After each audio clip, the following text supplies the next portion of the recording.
Media news കണ്ണൂരിൻ്റെ വളരെ പ്രധാനപ്പെട്ട ഒരു വാർത്താ അറിയിപ്പിലേക്ക് നിങ്ങൾക്ക് അവർക്കും സ്വാഗതം. നമ്മുടെ സംസ്ഥാനത്തെ സർക്കാർ ജീവനക്കാരുടെ ശമ്പളം 2 ദിവസമായി അറിയുവാൻ കഴിയുന്നത്. ഇതിൽ പ്രതിഷേധിച്ചുകൊണ്ട് ആക്ഷൻ കൗൺസിലർ സെക്രട്ടേറിയറ്റിന് മുന്നിലേക്ക് മാർച്ചും ധർണയും നടത്തി. എന്നാൽ നമ്മുടെ സംസ്ഥാനത്ത് ശമ്പളമോ അല്ലെങ്കിൽ ക്ഷേമ പെൻഷനോ മുടങ്ങില്ലെന്ന് കെ.എൻ. ബാലഗോപാൽ ധനമന്ത്രി അറിയിച്ചു.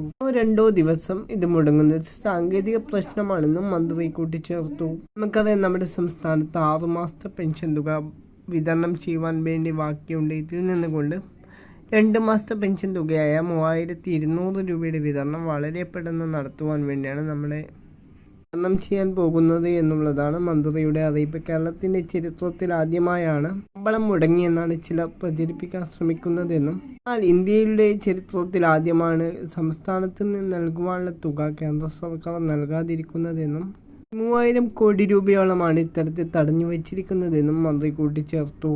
അതോടൊപ്പം തന്നെ ശമ്പളവും പെൻഷനും മുടക്കുവാനുള്ള ഗൂഢാലോചനകൾ നടക്കുന്നുണ്ടെന്നും ധനമന്ത്രി കൂട്ടിച്ചേർത്തു.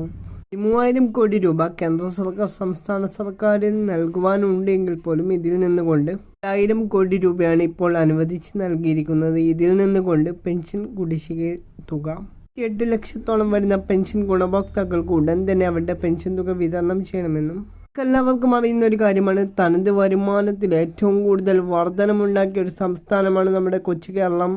GST ഉൾപ്പെടെയുള്ള നികുതി വീതം പിരിക്കുന്നത് കേന്ദ്ര സർക്കാരുമാണ്. കേരളത്തിന്റെ അടിസ്ഥാന ആവശ്യങ്ങൾക്ക് വേണ്ടിയുള്ള ഫണ്ട് പോലും കണ്ടെത്തുവാൻ കഴിയുന്നില്ല എന്നും ധനമന്ത്രി കൂട്ടിച്ചേർത്തു.